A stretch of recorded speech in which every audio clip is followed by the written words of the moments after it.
They called it an afternoon of hope, a student event open to the public, where Charlie Kirk, one of America's most recognized conservative voices, was set to speak about freedom, faith, and the future. It was September 10th, 2025, Utah Valley University. A clear day, no warnings, no threats on file. And yet, within seconds, everything collapsed. A single gunshot silenced a crowd of nearly 3,000 people.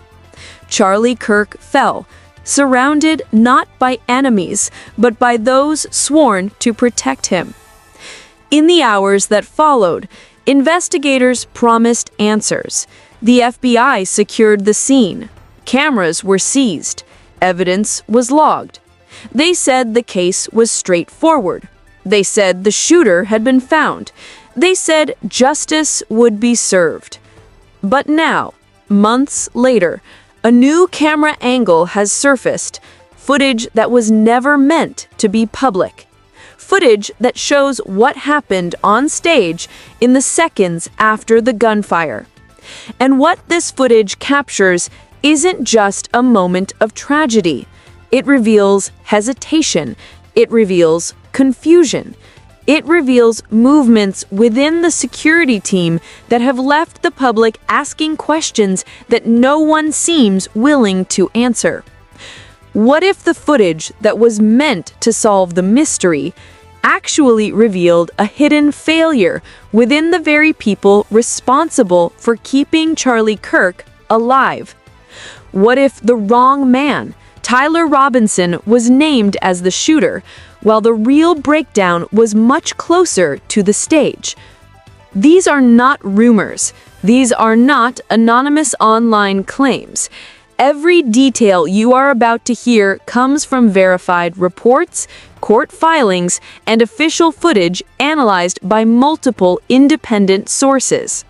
Still, this story carries weight, because behind every frame, every name, and every headline, there's a family still grieving, a wife left without answers, and a nation questioning who to trust when truth itself is caught on camera. It began as a normal day, one that should have ended with applause, not sirens. September 10th, 2025. Utah Valley University, the heart of Orem, where students gathered under the warm midday sun for what was meant to be another stop on Charlie Kirk's American comeback tour. By noon, the crowd had swelled to more than 3,000. Some came to listen, some to challenge, all expecting a lively exchange of ideas. Cameras were positioned, microphones tested, the sound of chatter mixing with bursts of laughter. Charlie Kirk stepped onto the open stage wearing a white t-shirt, jeans, and his familiar confidence. He greeted the crowd with his usual mix of humor and defiance, the kind that drew both admiration and anger across the nation. At 12:23 p.m. Mountain Daylight Time, the applause was still echoing when the sound changed. A sharp crack, loud, clean, and final, cut through the open air. In a single moment, everything stopped. Kirk's body stiffened, then fell. A collective gasp swept through the crowd before the screaming began. Students dropped to the ground. Others ran for cover behind tables and barriers. The echo of that shot seemed to hang over the courtyard longer than time itself. Within seconds, confusion took control. Security personnel rushed toward the stage, scanning rooftops, shouting commands, but their movements weren't coordinated. Some ducked, others froze. A few reached for radios, but no one knew where the shot had come from. It was chaos in its purest form. Witnesses later said it felt like minutes before anyone took charge. Seconds that, in reality, decided everything. Seconds where the line between protection and failure became painfully clear. When emergency responders arrived, the reports were grim. One bullet, a .30-06 caliber round, had struck Kirk in the neck, fired from approximately 142 yards away. Forensic teams later traced the shot to the Lois Center, a direct line of sight to the stage. And somewhere among the stunned faces and spinning cameras, one lens had captured it all: the moment of impact, the panic, and what happened immediately after. Those first few minutes would go on to define the investigation, not only because of the shot itself, but because of how those meant to protect him responded once the shot was fired. Every hesitation, every movement, every hand signal recorded, analyzed, and questioned. The official narrative was simple: one shooter, one fatal bullet, and one suspect, Tyler Robinson. But as new evidence later revealed, the real story may not have been that simple at all, because somewhere within those few seconds of silence and shock, a pattern began to emerge, one that would lead investigators, journalists, and the public to wonder if Charlie Kirk's greatest threat had been much closer than anyone imagined. In the hours after the shooting, the campus fell silent, a silence that carried the weight of disbelief. By nightfall, federal agents had arrived, sealing off the area around the Loa Center rooftop. Every inch became a crime scene, every camera angle, every footprint, every shell casing, cataloged with precision. Investigators moved quickly. Within 24 hours, they recovered a bolt-action rifle, a German Mauser M98 chambered for a .30-06 round, hidden behind an air conditioning vent on the rooftop.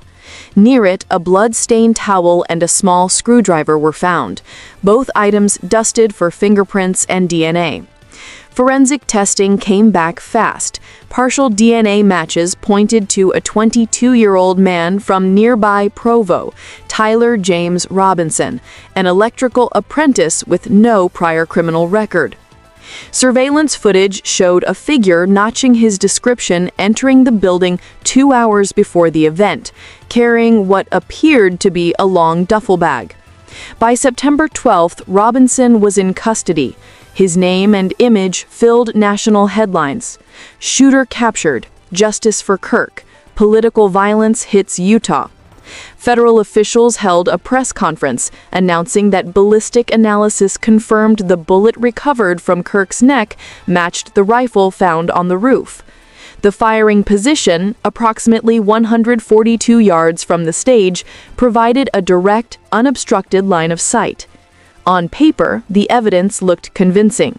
A rifle, DNA, a possible motive linked to online posts critical of political events. But when investigators looked closer, the case began to cloud. Robinson's digital footprint showed no history of violent rhetoric, no known affiliation with extremist groups, and no prior interest in firearms. His online activity that morning placed him miles away from the university, shopping for electrical supplies, according to geolocation data later verified by independent analysts.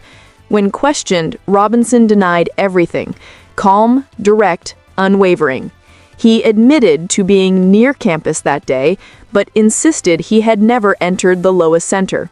His fingerprints, he said, could have been transferred from borrowed tools he used at a construction site days earlier, a claim his employer later supported with work records. Still, the FBI maintained confidence in their findings.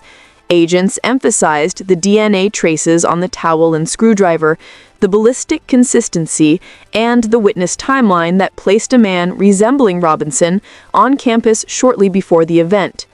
But as the days passed, inconsistencies began to surface in witness statements, in camera timestamps, and in the handling of digital evidence.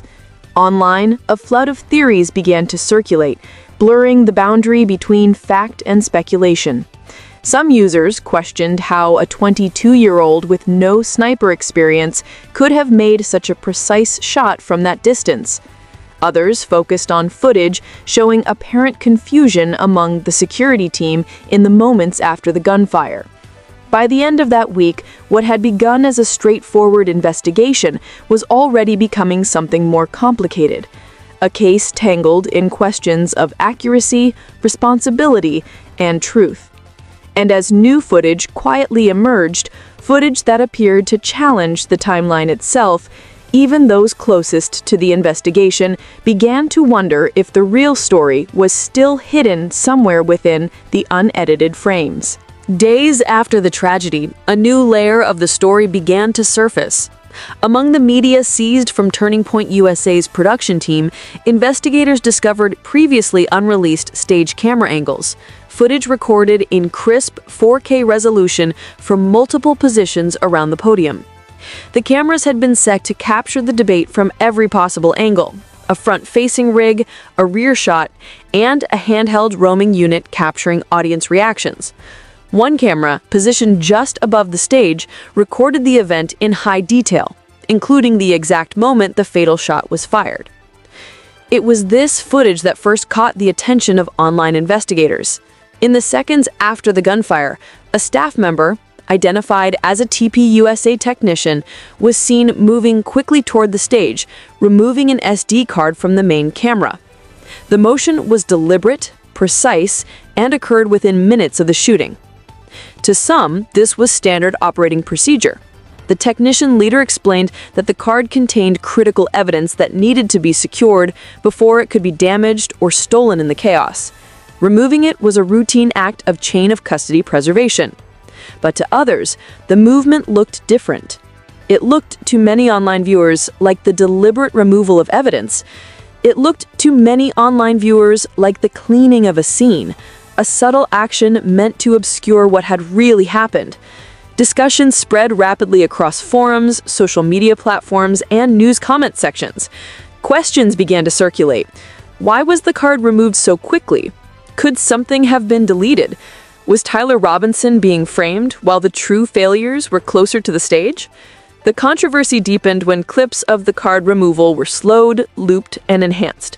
Users highlighted every movement of the technician's hands, every step onto the stage, every second that could be interpreted as suspicious. Conspiracy theories began to grow, not from evidence that had been altered, but from interpretations of the footage itself. Despite the speculation, the FBI later confirmed that nothing had been deleted. The SD card was logged into evidence, preserved exactly as it had been recorded, and returned intact. The agency emphasized that every frame was accounted for, from the moment the bullet struck to the final pan of the crowd. Yet public trust had already been shaken. The footage, though untouched, reignited suspicion that Tyler Robinson might have been made the scapegoat. Observers asked, if the security team had failed in their duties, could the blame have been shifted to a lone suspect to protect an organization's reputation? The stage camera footage, intended to provide clarity, instead introduced a new question. How much of what we believe is shaped not by the facts themselves, but how we interpret them in moments of fear, confusion, and grief? And in the coming days, this footage would become central to the narrative, not only in the investigation, but in the public perception of responsibility, accountability, and justice. As investigators reviewed the footage and witness statements, attention turned to the security perimeter, the team tasked with protecting Charlie Kirk that afternoon. The stage had been open to the public, with minimal barriers separating the speaker from a crowd of thousands. Guards were positioned along the sides, but the rooftop, from which the shot was fired, remained largely unmonitored. Minutes after the gunfire, confusion dominated. The lockdown protocols were delayed. Radios crackled with partial information, but the commands were unclear. Guards moved in different directions, some toward the stage, some toward exits, and a few toward areas that have already been cleared. Was it negligence or manipulation? Questions arose about one TPUSA security contractor who, according to a whistleblower, had previously faced disciplinary actions in unrelated situations. The contractor had been assigned to monitor crowd movement that day, though there is no verified evidence connecting him to the shooting itself. His presence, combined with procedural inconsistencies, raised concerns that would later fuel online speculation. Reports also highlighted conflicting communication between private security and campus police. Some calls were misdirected, others unanswered, and key information about the shooter's possible location was delayed. In a moment where every second counted, coordination broke down. leaving Kirk exposed. Federal and campus investigators, after careful review, found no confirmed conspiracy within Turning Point USA or law enforcement. No evidence suggested intentional wrongdoing or the deliberate shielding of a perpetrator. Yet the lapses were undeniable. The open stage, missing rooftop coverage, and miscommunications all combined to create a vulnerable environment. The very failures that were documented in official reports now became central to public debate, feeding the theory that Tyler Robinson may have been framed, that the blame for the shooting was placed on one individual, while the true responsibility lay in a security system that failed to act effectively when it mattered most. It was a question that lingered in every discussion, in every post, and in every analysis. How much responsibility lies with the man who pulled the trigger, and how much lies with those who were supposed to stop it before it ever happened? As the investigation unfolded, attention shifted from physical evidence to digital traces. Just 2 hours before his surrender, a message appeared on a Discord server, allegedly from Tyler Robinson, hinting at involvement in the shooting. The post spread quickly online, fueling speculation and outrage. But forensic analysts immediately noticed anomalies. The syntax of the message differed from Tyler Robinson's known patterns. The timestamps, when cross-referenced with server logs, raised questions about whether the post was actually sent in real time. Metadata suggested possible edits or external access. Robinson's defense team argued that the message could have been fabricated either by AI or by someone accessing a compromised account. They emphasized that online posts alone cannot constitute proof of guilt, especially in cases where digital evidence is easily manipulated. The FBI confirmed that all physical evidence from the shooting, including cameras, SD cards, and rifles, remained securely logged and under strict chain of custody. However, agency spokespeople declined to comment on the authenticity of leaked messages circulating online, noting that investigations into digital communications are ongoing and subject to legal confidentiality. Early hearings reflected this uncertainty. Courtroom sketches captured a tense atmosphere as attorneys debated the reliability of online claims, while judges emphasized that only verified evidence would carry weight in proceedings. The discrepancy between what appeared online and what was confirmed by investigators created a growing sense of confusion and mistrust. Every detail that should have clarified the case instead deepened the questions. The Discord message, the SD card controversy, and inconsistencies in public narratives made it clear. In this case, certainty was elusive.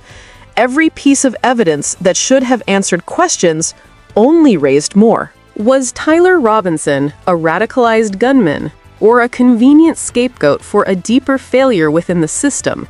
New footage may hold answers, or it may only raise more questions.